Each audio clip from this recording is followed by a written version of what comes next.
Yochanan. Okay. I don't remember exactly what the title of the shir was. I wanted to talk about freeing hostages, hostage negotiations. That's wrong, but it's really a multi-pronged shaila, because there's freeing hostages by route of money, there's freeing hostages by route of a trade, there's freeing hostages by route of an army raid, and each one of them has its own shaila set. I don't know how many of them I'll get to now. We'll try to start and we'll see where we go. So now I just want to be makdim. Of course, it goes without saying that Pidyon Shvuyin is a tremendous inyan, a tremendous mitzvah, right? The Gemara Basra, I think the Daf Yomi either just learned it or is about to learn it. The Gemara Basra says Pidyon Shvuyin is a mitzvah rabbah, and the Gemara is masber because there's three components of destituteness that a person could endure. It could be financial, it could be meaning food, clothing, and danger. And Shevi is ispukulu. Someone who's in captivity is on shaky ground in regards to his food, in regards to his being clothed, and in regards to his actual life. So being paid to someone from a matzav of Shevi is the highest level. In Hilchos Tzedakah, I'm sure aware, in Simration and Zion, the Shulchan Aruch says that Pidyon Shvuyin precedes and supersedes any other form of tzedakah. The Rambam paskins like this as well. So it goes without saying that Pidyon Shvuyin is a very, very chashuv part of how public funds are supposed to be spent in Judaism. Now, more so than that even, is that I've mentioned this in the past, but I'll mention it again quickly. Pidyon Shvuyin has led to some great, great outcomes. Meaning, famously, the Ravid Harishain, right? Everybody knows there was three Ravids. There was the Ravid Harishain, is Rav Avram ibn Dawud. He was a Spanish Talmud Chacham, a historian and a Talmud Chacham. Then there's Rav Avram Av Bezdin, that's the Sefer Eshkel, that's the second Ravid. And then the third Ravid is the famous Ravid, the Ravid al Rambam, that's Rav Avram ben David. He's the third and most famous Ravid. He's actually a son-in-law of the second Ravid. And this is the Ravid. Now the first Ravid, Rav Avram ibn Dawud, in his Sefer, Sefer HaKabbalah it's called, it has nothing to do with Kabbalah, it has to do with Kabbalah Satira. He writes a story of the four captives. Now the Olam is familiar with the story of the four captives. There was Rabbeinu Chushiel, Rabbeinu Elchanan, Rabbeinu Shmaryo, and the fourth one I believe we don't know his name. Yeah, I'm not sure. Maybe Rabbeinu Moshe. There was four captives who were on a ship. They were leaving a rabbinical conference in Bari. Now, Bari is in Italy. Rabbeinu Tam famously writes, Kimi Bari Teitzei Torah. Bari at that time in the early 1000s, maybe even earlier, maybe this is the 900s still, was a center of Torah. It seems there had been a Yarchikal over there, maybe a holiday share. And they were, all these four Rabbanim together were on a ship leaving Bari, and they were attacked by pirates, and the pirates took them, and the rest of the story is famous. They were ransomed at 4 different North African ports, meaning not African, but 4 different Mediterranean ports. One of them ended up in Kairouan in Africa, one of them ended up in Egypt, 2 of them ended up in Spain. And from there, Torah got diffused. This wellspring of Torah got diffused. There's a famous, humorous story that's brought down in different places that when one of them reached the shores, I think this was in Spain, he came and he walked into a shul, and the Chacham HaDeirish, the Rav of the shul, was a person by the name of Reb Nassan. And Reb Nassan, the Chacham HaDeirish, was getting up and asking a real bomb kasha. He says, the Mishnah in Yuma says that the Kohen Gadol would go to the mikveh 5 times on Yom Kippur in the Seder Avodah. But Lamaisa, the Mishnah Yuma also says, I'll call hazav tzricha tefillah. Every spritching that was done on the Mizbeach needs a tefillah as well. Now, if you count up the spritchings that were done on the Mizbeach, it's much more than 5. So he said it's a big stira. The Mishnah seems to say 5. The Mishnah also says it's much more tefillahs than 5. And he couldn't give zachanetz, he couldn't give teretz. And this, I think this was Rabbeinu Moshe, who was there, raises his hand and says, Ulai Yachol Liot, he says, that the tefillah that's being musker in the Mishnah with Al Kol Hazav Tzricha Tefillah means dipping the Agudas Ezev back into the dam. You need to be tevel the Agudas Ezev into the dam to spritz with. And there's taka many of those, but tefillah of the Kohen Gadol in the mikveh, that is only 5 of that. And to his credit, this Chacham HaDeirish of Nassan was so impressed by the clear wisdom and Talmud Chacham Shaf of this newly released captive who had found himself in his community, and he said, from now on, you're the Rav over here. And there's all these type of stories. So Pidyon Shvuyin played a pivotal role in the Hafatza of Torah, and the Seder Hafatza of Torah throughout Klal Yisrael. So Pidyon Shvuyin is very central. There's dozens of stories of Rebbes, Grace Rebbes, who were either involved in Pidyon Shvuyin or were captured themselves. Sadly, many of the greatest rabbis spent some time in prison. The Rizhner, the Tzemach Tzedek, the Alter Rebbe, the Chedushei Rim, many others. It's an endless amount of Alter Rebbes who spent the time in prison. So Pidyon Shvuyin became a very pivotal, the Sassover, I think, it could be the Shpal Yezeda. Like, it became a very pivotal part of Hasidic lore, Hasidic history. The Gaon was in jail for a certain point. It became a very pivotal part of lore and Hasidic history. So Pidyon Shvuyin, suffice to say, is, almost without equal in regards to Chashivos and Chavivos and the Chaymer that it has in Klal Yisrael's, Seder of things. Now, Lamaisa, there's a big caveat to Pidyon Shvuyin. There's a big limitation to Pidyon Shvuyin. That's the Sugya in Gittin. Now, the Sugya in Gittin, it's a Mishnah. I'll read the Mishnah and then I'll go back to stories for a minute. I apologize, too many stories. But the Mishnah in Gittin says as follows. The Mishnah in Gittin is on Daf Mem Hey, Amud Aleph. The Mishnah says as follows. It's a Mishnah. We have to see what the reasons is, what the halacha is, what the limitations are. But let me just read the Mishnah first to set the table. The Mishnah says as follows. Ein peidinas hashvuyin, yaser achdei demeim. You're not allowed to be paid a shavli, a captive, for more than his value. B'fnei tikkun ha'olam. Because of tikkun ha'olam, which means the world has to run smoothly. And now what exactly the rationale for that is, well, again, something will be discussed further in the Gemara and in the Poskim. And then the Mishnah says another din. Ein mavrichanas hashvuyim. You're not allowed to encourage shvuyim to escape, which is, again, something that can be very relevant to our discussion. You're not allowed to encourage shvuyim to escape, because, again, that could mess with the proper Seder Advarim of the world. Rav Shimon ben Gamliel, no, it's for the benefit of the shvuyim themselves. Because if you're going to encourage shvuyim to escape, then the guards are going to take it a lot more seriously, and the conditions that these shvuyim are going to find themselves in are going to tighten substantially. So ultimately, in the long run, you're harming the shvuyim themselves by encouraging them to escape. Now, this is a Mishnah that seems to place severe limitations on this overarching value of Pidyon Shvuyin. Meaning the Gemara Baba Basra and Gepaskin and Shulchan Aruch says Pidyon Shvuyin is of utmost importance, of the highest value. The Gemara in Gittin, the Mishnah in Gittin, is placing limitations on this inyan of Pidyon Shvuyin. Now, how does this Halacha L'maisa? What are the actual ramifications of this din? So I want to read you a piece from the Yamsha Shlema, and then we'll talk about the story a little bit more in depth. The Yamsha Shlema in Gittin, Afanart, says as follows. It's a few lines. Let me read you the Yamsha Shlema because he's a primary source on the story and on this inyan, and then we'll go through the story. The Yamsha Shlema says as follows. Shamati al Marami Rutenberg. He says, I heard about the Marami Rutenberg. Marami Rutenberg is from the Gedolei Hadar, famous from the Gedolei Hadar in the Rhine. He was probably the Gadol Hadar. There's even a nusach that says that he was the first chief rabbi of Germany. Chief rabbis was not a popular thing back in the day. He was the first chief rabbi of Germany, possibly. It says, Shamati al Marami Rutenberg, Zechrein al-Varacha, Shayatafas b'Migdal Eisenheim. He was imprisoned in the Tower of Eisenheim, which is a German prison. Kama shanim, for several years. V'hasar tava min ha'kehila sach gadol.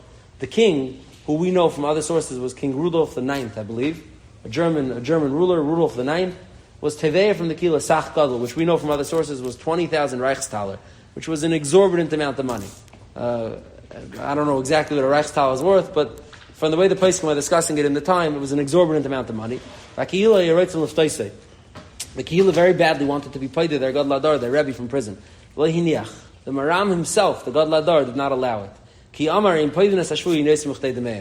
says it's a Mishnah, it's a straight Mishnah in Gittin, you're not allowed to be paid a Shavi Yosim Uchtei Demeim. V'tamani, says the Yamsha Shlema. The Marami Rutenberg was a Talmud Chacham Muflig. There was no one, there was no replacement for the Marami Rutenberg in Torah of Chasidus. It's permitted al pi halacha to be paid him for all money in the world. If because of his great humility, maybe the Marami Rutenberg didn't want to be machzik himself as a Talmud Chacham Muflig. It's nice to be an Anov, but you should have been chashish for the Bittul Torah of yourself, of Gans Klal Yisrael. You're the Gadol Hadar. Kasher Kasa Ba'atzmei, Shu'oi Yoshev B'chayshech V'tzamavis, B'li Torah V'ayra. Like the Ram Rutenberg wrote about himself, that he's sitting there in the dark without Torah V'ayra. The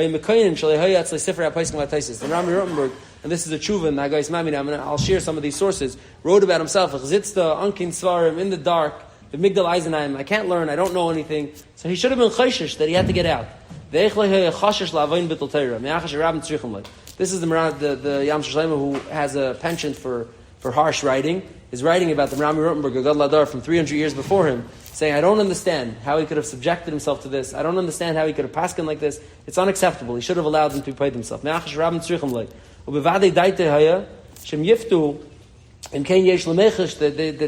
He spirals out. It's going to spiral out of control. They're going to do this to other famous Rabbanim and Chachamim. They're going to arrest them. He says, Kigam Shamati I heard about Rudolph. I heard about King Rudolph, that it was in his plans, Litvais Gam Harash Talmidei. He also wanted to be paid to the Talmud of the Talmud of the Ram the Rosh. The Rosh became aware of this plan, Ubarach Toledo, he ran to Toledo in Spain, and Natzal Barachim B'Rev Chasada. Now this is already where it gets a little bit murky, exactly the timeline and the storyline, but this is the story that the Am Shalem writes, Ba'ifin Halachi Mamish.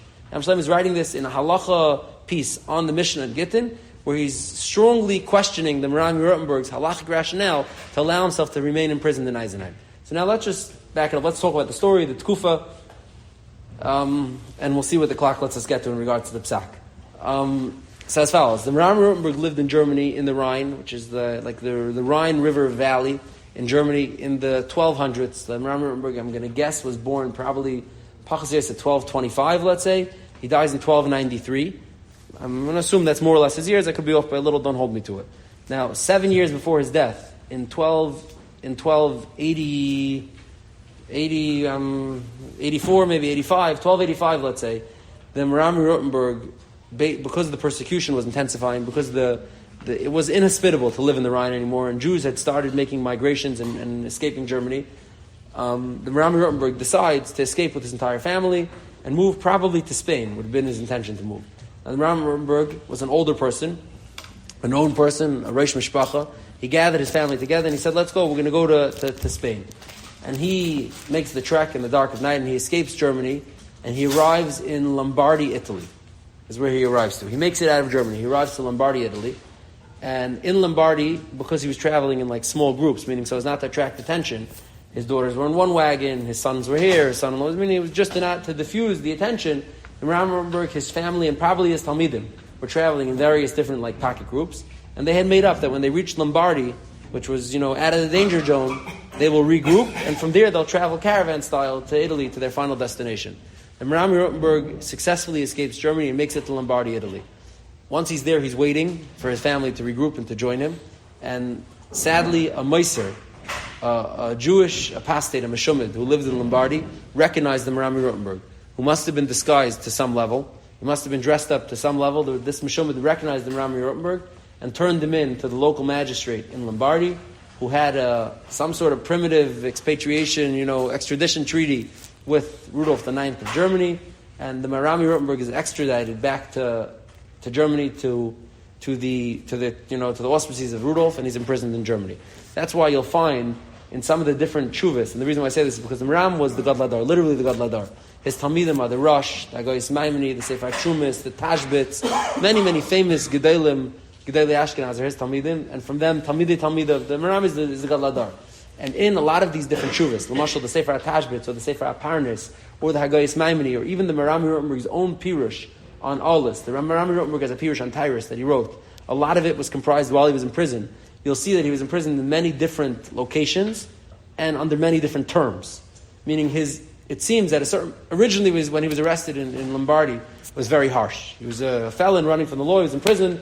Rudolf sent an edict that we have, I think still today, that says that since he was trying to escape with state property, i.e. anything that belongs to him belongs to the king, he was trying to escape with state property, everything of his should be confiscated and he has to be returned back to Germany. So that was extreme, harsh conditions. Later on, they negotiated some sort of better conditions that might have even been something like a house arrest, like in prison, but he had the ability to interact with the Talmidim. There's some nuschos that say he was even able to write a Sefer Torah.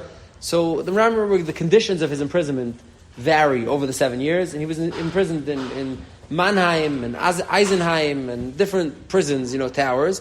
He was imprisoned for 7 years until his death. Now, the Merami Rotenberg, it's a plea to see this, meaning there's a tremendous amount of evidence of his imprisonment. Hagoyis Maimoni, in several places in the Sefer, says that I went to visit Sha'alti SP Meiri Maram, B'migdal, X, Y, and Z, in such and such a prison, and he told me as follows. There's a tshuva l'mashal in the end of Ishus, in Hagoyis Maimoni. There's something called the Chuvas Maimoni, which is Chuvas, at the end of it, that the Hagoyis Maimoni puts in.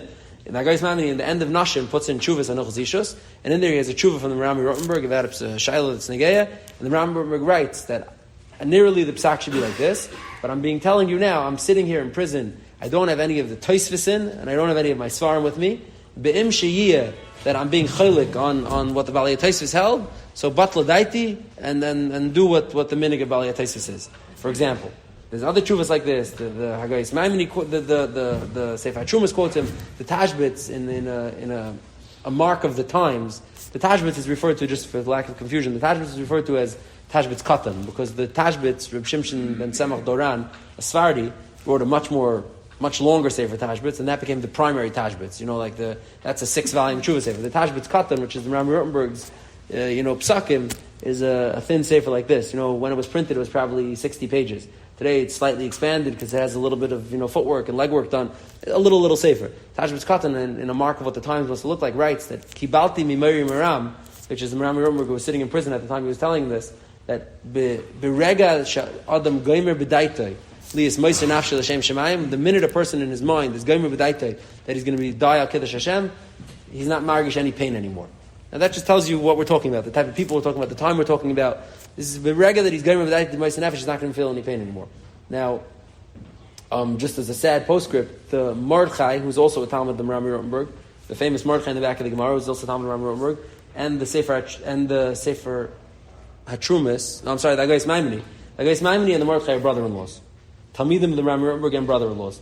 They both are tragically murdered in a pogrom, which was called the Rheinfleisch pogroms. It's like a whole set of pogroms that happened in the late 1200s in Germany, and it causes the end of all, Jews living there, and they don't come back for like 3 days later.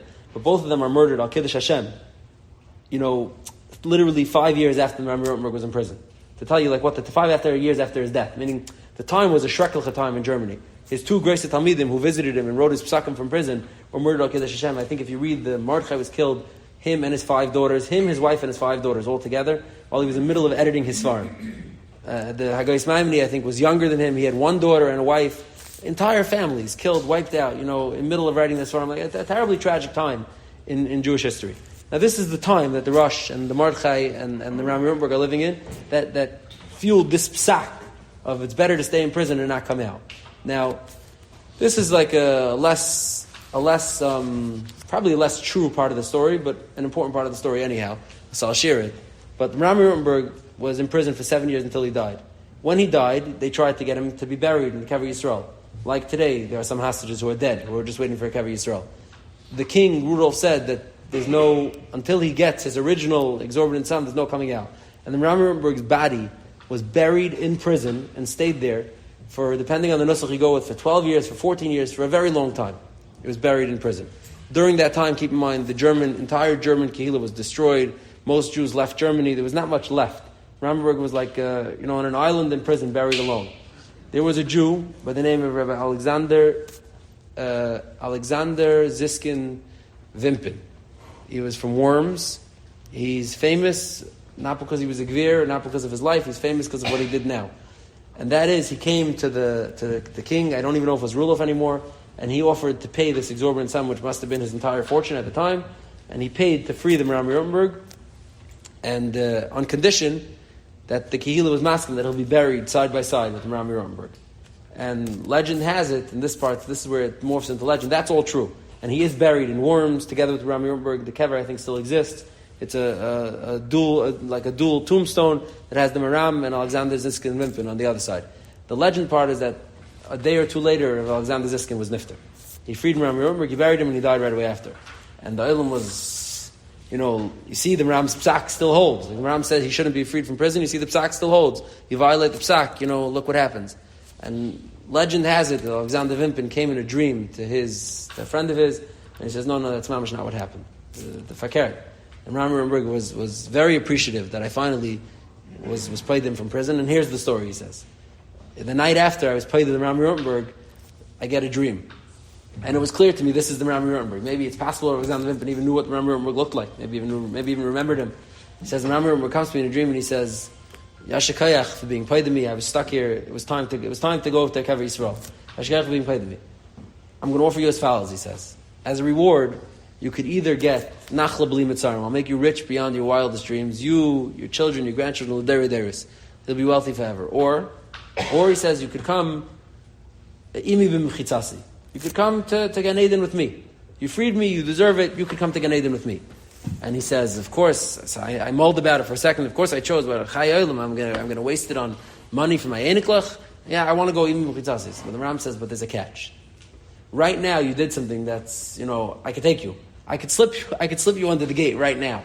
If you're going to live another 50 years and you're going to do whatever you're going to do, I don't know that I'm going to be able to get you by the guard to bring you in Chizasi. And I said, Avad, I'm in. I signed, I'm in. And Mamela, a day or two later, he died and he's buried here. This part's the legend part. I don't know if when exactly died, when he didn't exactly die, but it's a beautiful little addendum to the story, whether it's true or not. We're not going to let truth get in the way. This is the story of the Ram Rottenberg, Bishlei Musa, that Yam Shalem is referring to now. How long am I talking about? I don't know where I'm up to. What time do we start? 20 more minutes. Okay, I'll go a few minutes, then I'm going to pass it off. We'll have to continue. I'm not going to be able to finish. I'm not going to be able to finish, but we'll continue. So now, let's try to get to the sugya a little bit. What's this handlerai? So we said the Mishnah. The Mishnah says, right? It's a din. The Mishnah in Gittin says, you're not allowed to be paid the shavif more than its value, because we take an oilam. Now the Gemara in Gittin Afanart brings two different timings to this. The Gemara in Gittin either says, because of it's an unfair burden on the kahal. The kahal has limited amount of finance. There's a finite amount of resources that a kahal has. And if you're going to make them pay 20,000 Reichsthaler for a thing, they can run out of money. You can't just keep taxing the kahal again. There's a limited amount. There's a finite amount of resources. You can't keep taxing. That's Siba number one. Siba number two that the Gemara says is the ligrube. We don't want to give motivation for the goyim to keep doing it. If they see that this is a very successful thing that brings them in money, they're going to keep doing it again and again. Now Rashi Afanart says, what's the nafkamina? The nafkamina is if you're rich, or you have a rich family member. If you have a uncle, a cousin, a rich uncle somewhere, has a lot of money, and he thinks that you're worth it, and he wants to be paid to you, so you're not taxing the tzibur anymore, so knock yourself out. Go be paid for whatever you want. But if you're afraid that it's going to cause bad habits amongst the goyim, and you're going to teach them that they can get away with this, so they don't know the difference that you have a rich uncle, you don't have a rich uncle. Oh, okay, Jews are good to capture. They're going to capture Jews. So this is what Rashi says is the nafkamina of these two taimim, meaning based on if you have family wealth or outside source, could you be semich on that? So that's one nafkamina to keep in mind in regards to this din. Now, another nafkamina to keep in mind is that the Gemara in Gittin tells a story elsewhere. The Gemara in Dafnan Ches, 15 blot later, tells a story as follows. It says, Ma'aseh Rabbi Shua ben Chananya shehalach lekrach gadol shebarayim. Rabbi Shua ben Chananya went to the big city, to Rome. This is talking in the Tkufa after the Churban. Amru tinek echad yesh beis asurim. There's a child who's imprisoned over here. Yefei einayim v'toiv roi v'katzoisev sturim le'taltalim. A beautiful child, a gebench the child with a twinkle in his eye. He looks like this kid looks like something, and he's in prison over there in Rome. So halach v'amad al pesach beis asurim. It says Rabbi Shua ben Chananya went and he stood by the gate of the prison. Amar, and he said a complicated pasuk, a hard to know pasuk. He said, Amar, mi yeti itin l'meshisa Yaakov Yisrael levuzuzim. The child finished the pasuk, like this obscure pasuk. The child finished it, with fluency. So Rabbi Shua ben Chananya says, Muftachani boy shemayr Rabbi Yisrael. This is Edya L'Gdula. This is a child with a future. I see this is a child who's going to be a Mayr Rabbi Yisrael. Ha'avoida lashon shvua. I'm promising she'eni zaz mikana she'eftenu b'chamamin she'paisik alav. I will pay whatever it costs to get him out of prison. That's what Amru le'zaz mishamat she'pato b'mamin harbe. Chazal say the Gemara is made and mezak taka that this wasn't just hollow words. Rabbi Shua ben Chananya didn't leave until he paid an exorbitant amount of money to free this child from prison. So now here you seem to see like a Maisa Lister. You have a Mishnah in Gittin without any chaylik that seems to say the Gemara brings two dayas. Okay, we don't have a hachra. We don't know which one is the primary daya, and there's an afkamina between the dayas, so there's makom litfakech. There's room that needs to be figured out over there. But here you seem to have a Maisa Lister. Rabbi Shua ben Chananya is one of the Gedolei Adarsim and his muska in the Gemara many times, and B'mam and Harbe. So it sounds like he said, "Ein izaz at she'eftan b'chol mam and whatever." Yeah, was tivet zayin. Maybe it was more money. Mashmayis to the Gemara is that it was more money. And so 1 second, but this is not my kasha. Taisvis is Ayman on this. Taisvis Afanart and Dafnan Hey asked this kasha that this seems to be my solicitor. Fact Taisvis. Taisvis doesn't even ask it. Taisvis just says. So Taisvis one line. Taisvis says ki ikas akanis nefashis paidin yoser mechdei demeyam. This Mishnah in Gittin that we said that ain't paid that means, and it's just uncomfortable. If there's an actual sakanas nefashis, And even though this Gemara in Gittin doesn't say in particular that there was a Sekanas Nefashis, but Vaisei B'Shuv Chananya understood that there was a Sekanas Nefashis, and Kiyek Sekanas Nefashis played in Yisrael played the Meim. Now this is what Taisus says, but it's a great Machlekes Rishonim. The Ramban, Afanart, and the Meiri both point this out, that the Gemara in Baba Basra says every Shavli has Sekanas Nefashis. Half of the reason why a Shavli is a mitzvah rabbah, why it's such a big deal, is because it includes Sekanas Nefashis. You tell me now, Kiyek Sekanas Nefashis, so every Sekanas Nefashis. So the Meiri says, there's Sekanas Nefashis and there's Sekanas Nefashis. There's near and immediate danger, and then there's, just danger, but it's not immediate danger. This was immediate danger. The Ramban says, no, Taisus is wrong. This is not what the chiluk is. The chiluk is Talmud Chacham. If you see someone has a future in learning and he's going to be Mamash Talmud Chacham, then you could do it, you could go even against him. The Ramban, I'll read you the words. The Ramban says, Mistavra Talmud Chacham, Paidinais B'chol Maman Shabbailim, Releka Misham Duchka, Velei Misham Igruye, Shem Avdu Yisrael Maman, Emesu Miseneim Harvey. And this is a very potent line. He says, if Klal Yisrael loses a lot of money, or they die from their enemies, Yesh Lanu Ki Yitzabem, they're replaceable. I'm reading your Ramban. Klal Yisrael and their money are replaceable. But for Talmud Chacham, Ein Lanu Ki Yitzabem. A real Talmud Chacham, someone who's a real Ein Lanu Ki Yitzabem, that supersedes every Ki Yitzabem. The Kaidim Liftas Lamelech Ki Yitzabem. This is what the Ramban says. So now you have 2 days in the Rishonim how to interpret the Maisa Lister. Meaning this Gemara that tells us that this rule of Mishnah Gittin is not so hard and fast. It's a suspect to some exceptions. Is a Machlekes Rishonim. Now, I'm literally going to stop smack in the middle of the Inyan. There's so much more to get to, but my turn is up. Now, Reb Dev is going to continue talking, to be continued. Mitzvah Shem, I owe it to you, I'll continue it. Is this kid wasn't the Talmud Chacham? He's a future Talmud. Okay, so on July 4th, we started talking about the sugya of hostages in Halacha. So I'm going to try to give like a recap for whoever was not there, to bring them up to speed. Whoever is there will continue.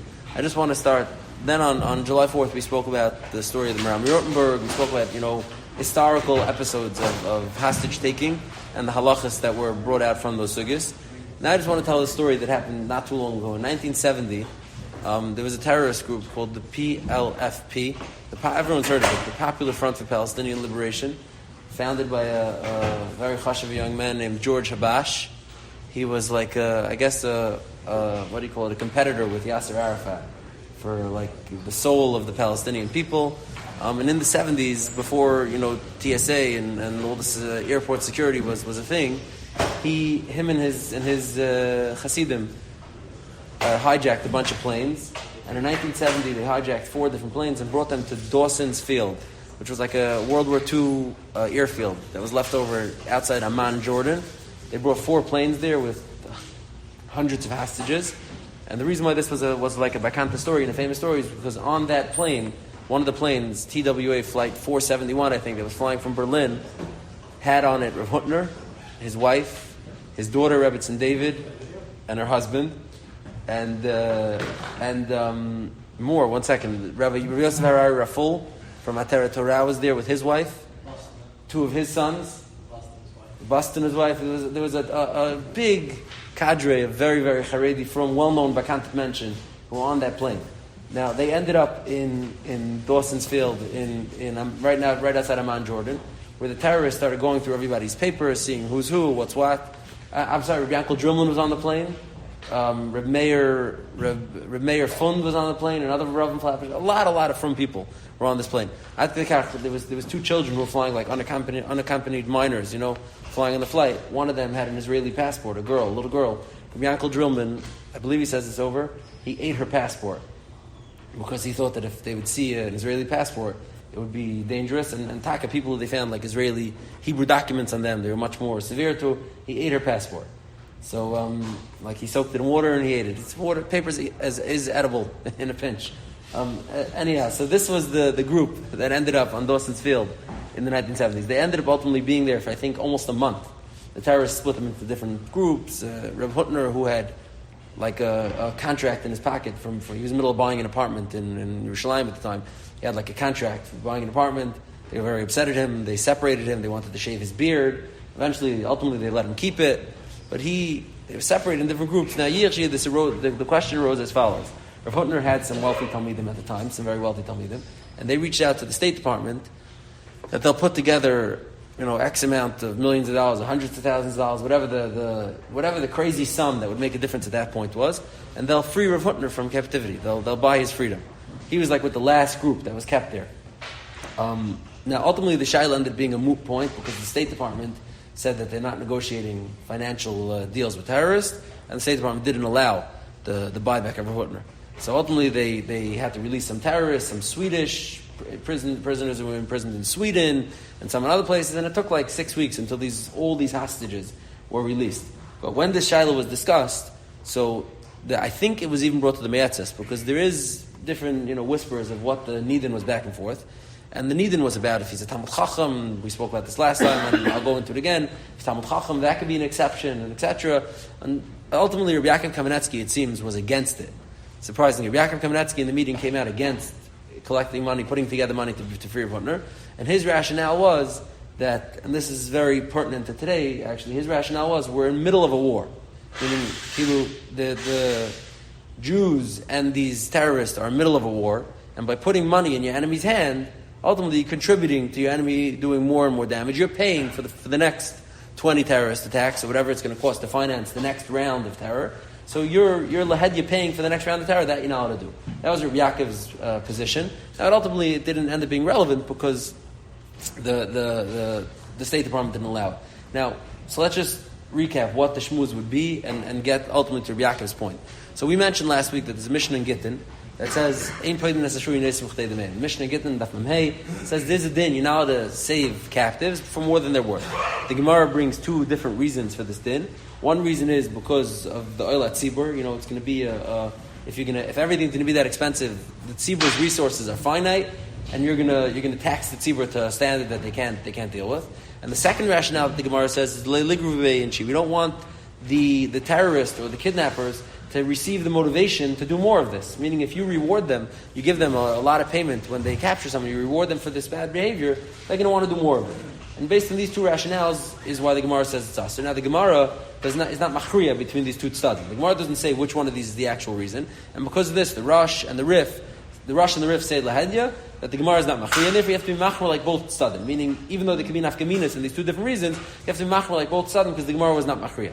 To take it a step further, the Rambam and Pashtus the Shulchan Aruch in Hilchos Pidyon Shvuin, who's quoting the Rambam's lashon, seem to hold that the primary reason that the Gemara says is the reason of you don't want to feed the vicious cycle. You don't want to make motivation for them to keep taking hostages. That's how the Rambam seems to paskin, and therefore the Rambam says, like a halacha psuka,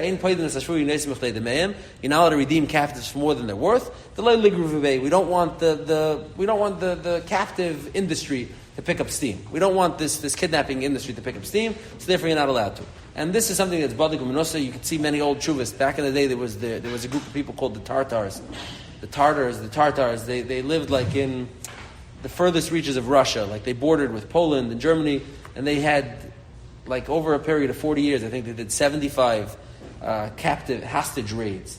They would go like into Poland and kidnap tens of thousands of hostages and sell them as slaves, to the point where in the I guess this is the 1600s, there was as many slaves being captured in the backwaters of Russia and Poland and being sold in the Ottoman Empire as there was being taken from Africa and brought across the Atlantic to the United States. Just to give you a musik of meaning when you make a slave trade, when it becomes worth it, it becomes worth it. So this is how the Rambam paskins and how the Shulchan Aruch seems to paskin. So now we mentioned last week that there's some Gemaras that seem to not stem with this. There's a Gemara of Rabbi Shua that said Rabbi Shua saw a child who looked like he had a lot of potential, who was locked up in prison. And Rabbi Shua said, I'll give whatever money it takes in the world to free this child because he could be something great. Now Taisvis right away asks the question, and the Ramban and the Meiri, other Rishonim, they ask the question, are you allowed to or not allowed to? What do you mean, how could Rabbi Shua ben Chananya say, I'm going to give all the money in the world? There's a cap to how much you're allowed to save captives for. And Taisvis has a few different terutzim. Taisvis, in a few different places, has a few different terutzim. Taisvis says, in one place, that he was a Talmud Chacham. This kid was a future Talmud Chacham. Talmud Chacham you're allowed to. Taisvis says in another place, that it was Sakanas Nefashis. This child could have been killed if he was left in prison. And when the Sakanas Nefashis, you're allowed to do it. Taisvis says in a third place, a third teretz, Taisvis says, is that during a Shas Mulchama, like it was then, but after the Churban, which is when Rabbi Shua ben Chananya lived, it was a Shas Mulchama. In a Shas Mulchama, all bets are off. You're not feeding the kidnapping industry by giving money. I mean, they have all the motivation in the world, and they're doing what they're doing already. The world is wild already, and it doesn't matter what you do. And that again could be a very relevant argument to today's days, where all the motivation is baked into the cake already. Everyone has the motivation they need. The sides are all drawn already. Okay, now this is what we covered last time. This is the basic sugya with the exceptions. Now, okay, so now let's figure this out, how this goes l'maisa. So, what it comes out is that Taisus seems to be giving a few different rationales that could be exceptions. Meaning, if it's a sakana, okay, it could be mekli, you could do for more than kadei shavya. And therefore, many poskim in different ifanim say that if there's real life-threatening danger to the victim who's kidnapped, then all the rules are gone, and you could save the person for as much money as they want for him. Now, there's many machmirim on the shayla. This really starts with the shut maram, the maram lublin. I want to talk about that tshuva and the tshuva that backs it up, and then we'll see. Then we'll get to the halacha l'maisa. The maram lublin has a shayla as follows. He says there was a bacher who was nitvas with a zayni yishmaelis. He was caught in a compromising situation with a zayni yishmaelis, and they arrested him, and they threatened either to kill him or convert him. This is what they said. This is the shayla that's presented to Ram Lublin. They threatened to kill him or convert him. Are you allowed to save this guy? Not are you allowed to. Are you mechuyev to save this guy for whatever they're asking, for more than his value? They're asking an exorbitant amount of money. Are you mechuyev or not mechuyev? Says the Ram Lublin, and this is what's interesting. Hishbrach says the Ram Lublin, "Me olam le'shamanu shum paisik." He says we never heard of any paisik say that you could go connected this Mishnah and be paid the shavi yasim damav and be paid the someone who's kidnapped for more than he's worth. And therefore he says this person, this bacher who was caught in this situation, you can't be paid to him, he has to stay. And he says, if you're going to tell me because they want to kill him, we didn't find any paisik who makes this distinction, who makes this chilik, and says that if they're going to kill him, you're allowed to save him for any money in the world. We don't find that, he says. He says, he says, I can bring you a raya from Rabbi Yaakov Weil. There's a tshuva from the Mari Weil, who brings a story from the Tkufas Rishayim with Rabbi Avram Ezra and his family, who were kidnapped, and a very similar shayla, and how they didn't paskin like that, and they didn't pay exorbitant sums to release the kidnapped victims. So he has a halacha l'maisa, he has a maisa rav from an old tshuva, from an old story that happened, in the Tkufas Rishayim, together with his position that halacha l'maisa, this is what the halacha is supposed to be, and therefore he stands by this. Now, for everybody, it's in the Erech Lachem asks it, and the Beis Hillel asks it, and others ask it. It seems that the Maram missed the Taisvis. Taisvis in Gittin that we said, Taisvis says on the Gemara to B'shuv ben Chananya, who says he's willing to save a child, for any money in the world. Taisvis says clearly that Heichadikas Hakanas Nefashis, all bets are off. It seems like the Maram Lublin missed the Taisvis. The Maram Lublin says Lo Yishtamet B'Shum Paisik to say this, and we know that it's a Taisvis Mefareshus. It's not even obscure. It's a basic Taisvis in Gittin. Now, in general, when someone says that the Maram missed the Taisvis, that's usually a raya that he didn't miss the Taisvis, meaning it's not obscure. If it was, I don't know, something that's obscure, you tell me you missed it, I hear. Taisvis and Gittin, the Maram didn't miss. You have to figure out, so what happened over here? So there's a tshuva from the Knesset Yecheskel, who's, a dar or two later. This is written like in the early 1700s, like I think the tshuva is in 1730. Knesset Yecheskel writes as follows. He has his tshuva is about another big tzaddik. I'll just read you who the guy is, just who we're talking about his captivity. He says as follows: Be'isha echad, sheyasav bechatzar matari is in prison, karv l'sakanos nefashis. It seems they're going to kill him. Ve'isha hu meforsim drachav leitayvim. It's well known who this guy is. Noyef v'ganef. Him mutalein leftaisi lefazel v'mayis. Are we mechuyev to really pump a lot of money into this, to dump a lot of money out and free this guy from captivity or not? So now he brings the tshuva from the Ram Lublin that says that you're not obligated even when there's a sakana, and he asks the Avi's Kasha, he brings down Bagayin Rav Shmuel Koydenover, he says in the Beis Hillel, asks on him that Ishtamitze Taisvis, he forgot a Taisvis in Gittin that clearly says that when it's sakanas tefashis, all bets are off. He says Lanias Daiti Hepachu, and this is the Knesset Yecheskel's work through over here, and I'm not going to get into the weeds with him, but what he basically says is as follows. He says that the Gemara, like we know, gives two reasons, right? The Gemara says one is taxing the tzibur in too intensive a way, and one is that we don't want to create motivation for people to take more captives. He says Taisvis, if you look, almost always gives two terutzim. Taisvis says either he was a Talmud Chacham, like he was a kid who could be a Talmud Chacham, or it was sakanas nefashis. He says I don't understand. In Kol Terakul, the rule is sakanas nefashis is deicha everything. Right? If the rule over here would apply the same rule, that when there's life-threatening danger, then all bets are off and you're allowed to free him, then Taisus doesn't have to say anything else. The conversation's over. Just say, you're good to go. Taisus doesn't have to say anything more than that. He says, from the fact that Taisus brings a second teretz, it tells you that the answer of Sakanas Nefashis didn't suffice enough. He says, Vais the two reasons that the Gemara gives, each one needs its own resolution. Taisus says, there's two problems over here. There's a problem of taxing the tzibur, avdem zak taisis sakanas nefashis. When it comes to taxing the tzibur, sakanas nefashis, that outweighs taxing the tzibur. There's no limit to how much you can tax the tzibur to save a life. It says, second of all, we don't want people to create motivation. That, it wouldn't work sakanas nefashis, because that's also sakanas nefashis. Meaning, if I tell you we don't want to create motivation for the kidnapper to kidnap more people, you're going to tell me about it sakanas nefashis. Yeah, but it's going to be sakanas nefashis the next round, the next round, the next round. It's one sakanas nefashis versus another sakanas nefashis. The only thing that could possibly resolve that is like the Ramban says, if it's a Talmud Chacham, that Klal Yisrael is really going to suffer from his loss, so that like breaks the whole paradigm, and that's like a different thing. It says Taisus is giving two different roots to two different problems. So Ibn says the Knesset Yichaskel, since we know that the halacha is we were not machriya, the Rif and the Rosh and the Rishonim all say we weren't machriya between the two reasons. We don't know which reason is the primary reason. I say even if it's sakanas nefashis, that's not enough. That just resolves the reason of taxing the tzibur. That never resolves the reason of creating motivation to continue going. So says the Knesset Yichaskel, Ram Lublin is right. Lematzinu Shom Paisik, who says that with that alone you could suffice and say do whatever money it costs. Not true. That's only answering a small segment of the problem. This is what some of the Gedolei Achronim, the Knesset Yichaskel and Ram Lublin say, that Mela you can't be paid the Shvuyim. So now let's fast forward to modern day Paiskim. So who talks about it today? So modern day Paiskim, Rabbi Vadia has the biggest tshuva on this. Rabbi Vadia in Chelik Yod and Yabi Omer has a tshuva. It's in Chesh Mishpat Tshuva Vav. It's called Mishpat an Tebi LaHalacha. It's written 6 years later, 6 years after the Dawson's Field kidnapping was the famed Tebi kidnapping, where the government seemed to have reached out to the Rabbanot, to the Rabbanim and the Rabbanot, and consulted with them about, making trades for hostages or not. And Rabbi Vadia, based on that conversation, has a long tshuva. And I just want to read you something interesting, because in the tshuva he writes, and this is, we don't have confirmation from many of the rest of these people. That's why I want to read you this. He writes as follows: V'hine b'hisasef rashayam gedolei haTorah l'adam b'nei sazevim b'chinas halacha. He says we had a meeting with the gedolei haTorah to sit down and discuss this inyan of redeeming, making a trade and redeeming our hostages for their hostages in a way we were going to overpay lahalacha. And here there's a star where he says this was not in the first edition. This is like in the second edition of Abi Omer. He added this in. He says as follows: Yashavnu yachad im hagrish el yashiv v'hagrisha zarbach v'hagoyin Reb Betzalel Zolti v'hagoyin Reb Eliezer Goldschmidt Reb Shaul Yisraeli Reb Tzini Rab Shaul. So it's a pretty heavy-hitting group of Rabbanim who got together to discuss the question. He says, and we passed on our psak, he says, to the Rosh Memshalah, and we said as follows that he says Amnam Barar Hadavar. Of course, we agree. Sheshichur Hamachablim Hanidrashim, to free the terrorists that they're demanding we free, is Taimin B'Teichei Sakanas Rabbis. It could lead to many unintended consequences. It could be very dangerous.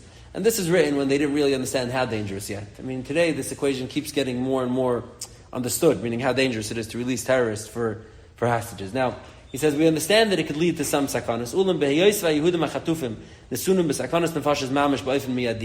Since those who are in captivity currently are present in current and present danger of being killed, they're in present sakanas nefashis.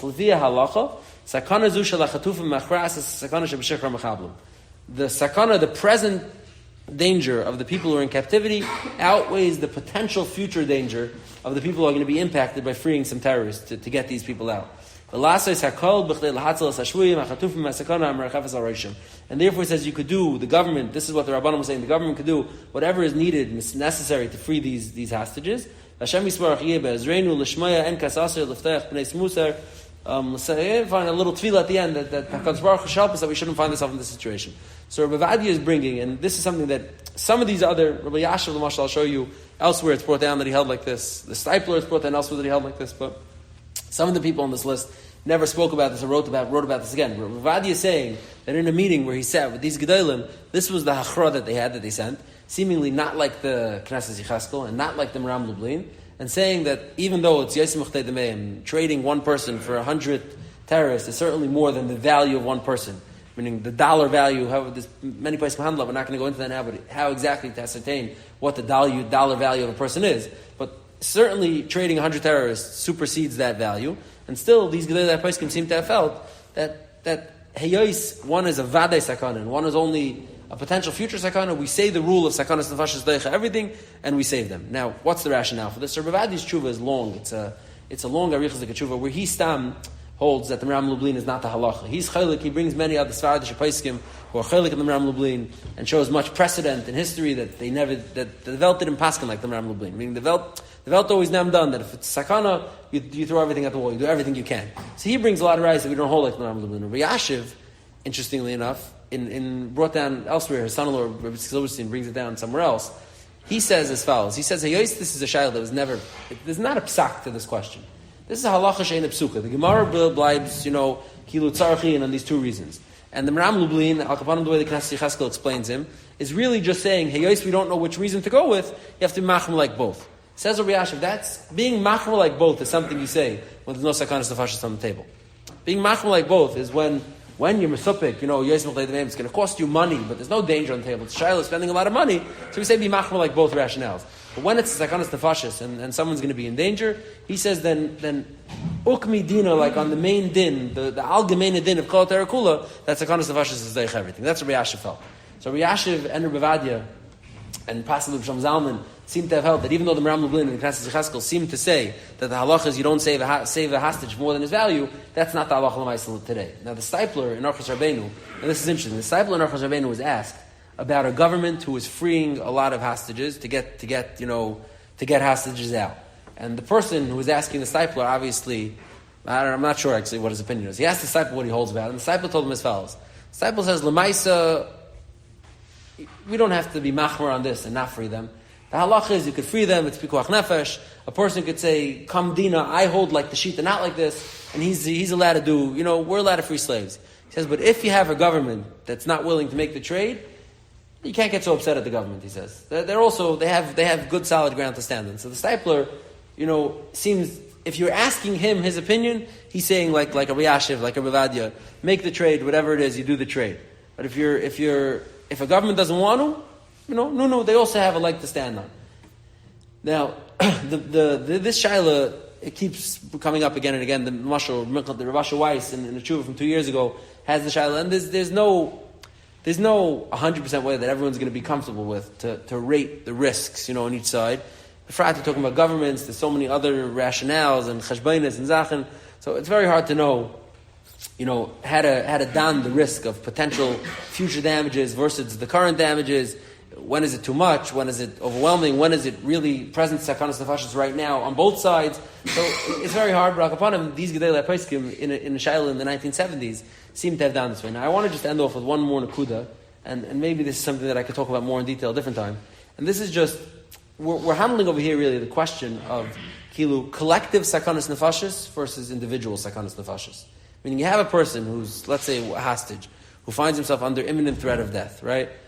The terrorist group that's holding him says, we want Yahya Sinwar out of prison for him, right? We want him and 100 of his closest friends out of prison with him. Now, any rational person understands that down the road, freeing these people is going to lead to more death. There's no question. These are people, these are killers. It's going to lead to more death.